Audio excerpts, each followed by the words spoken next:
अस्सलाम वालेकुम फ्रेंड्स, कैसे उम्मीद है सब खैरियत से होंगे। जी दोस्तों, आप देख सकते हैं मैं जा रहा हूँ ड्यूटी के लिए। ये मैं अभी इस वक्त डेरी जोलाग्राम में हूँ और जा रहा हूँ बटखेला। तो बहुत सारी धुंध है, मैंने सोचा आप लोगों के साथ भी धुंध में सेफ्टी टिप्स आपके साथ शेयर कर दूँ। अगर आप भी धुंध में गाड़ी चलाना चाहते हो या आप गाड़ी चला रहे हो, बहुत ज़रूरत है, तो आपने इन हिफाजती टिप्स को अपने सामने रखकर इन पर अमल करना है। आज मैं आप लोगों को 7 ऐसे टिप्स शेयर करूंगा जो आपको बहुत मदद देगा। जी तो दोस्तों, सबसे पहले हम बात करते हैं हेडलाइट्स की। हेडलाइट्स को एहतियात से इस्तेमाल करें। वो कैसे? ऐसे कि आपके हेडलाइट कम बीम वाले हो। कम बीम वाले ऐसे, अगर आपके हेडलाइट ज़्यादा बीम वाले हो तो आपको सामने की चीज़ें सही से नज़र नहीं आ रही होगी। और अगर आप ऐसे हेडलाइट यूज़ करते हो कि जिसके बीम कम हो तो आपको सामने वाली चीज़ें वाज़ेह नज़र आएगी। नंबर 2, आहिस्ता गाड़ी चलाएं। वो ऐसे कि अगर आपका स्पीड बहुत ज़्यादा है और अचानक आपको गाड़ी रोकना पड़े या अगर आपके सामने कोई और गाड़ी आ जाए तो आपको रोकना आसान होगा।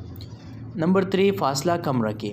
फासला ऐसे कम रखिए कि अगर आपके सामने वाली गाड़ी या पीछे कोई गाड़ी आ रही है तो इनके सामने और पीछे की गाड़ी के दरमियान आप फासला रखें। अगर आपको अचानक रोकना पड़े तो आपके रुकने में आसानी हो।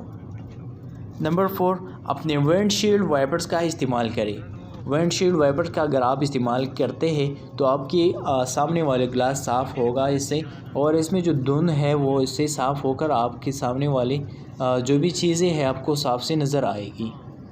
नंबर 5, आवाज़ों पर तवज्जो दें। आवाज़ों पर ऐसी तवज्जो दें कि अगर कोई गाड़ी आ रहा है तो उसका आवाज़ आप सुन सकते हैं। अपनी गाड़ी की आवाज़ आप सुन सकते हैं कि मेरी गाड़ी किस आवाज़ से जा रही है, मेरे टायर कहाँ पर है या कोई आरन तो मार नहीं रहा। तो ऐसी आवाज़ों पर आपने ख़ासी तौर पर नज़र रखनी है। नंबर 6, हीटर ऑन करें, यानी क्लाइमेट चेंज कंडीशन में रखें। क्लाइमेट चेंज कंडीशन मतलब ये है कि अगर आपके हीटर लगा हुआ है लेकिन बहुत ज़्यादा तेज़ है तो इससे भी आपके अंदर से धुंध और बढ़ जाएगी। तो आपने क्लाइमेट चेंज ऐसे रखना है कि अगर आपकी ग्लास और धुंध इसके इजाफा होता है तो आपने इसको कम करना है। नंबर 7, अपने मिरर्स को बार बार चेक करते रहें। वैसे कि अगर आपने अपने आप दाएं और बाएं मिरर्स पर पीछे ज़रूर देखें कि कोई गाड़ी तो मेरे पीछे नहीं है, और अपने सामने वाली ग्लास पर ज़रूर नज़र रखें और बार बार साफ़ करते रहें कि कोई सामने कोई ऐसी चीज़ तो नहीं, करीब सी चीज़ तो नहीं कि मैं ब्रेक मार सकूं। तो इन चीज़ों पर आपने अमल करना है और धुंध में इसी तरह आप ये सेफ्टी अपने अमल में ला सकते हैं।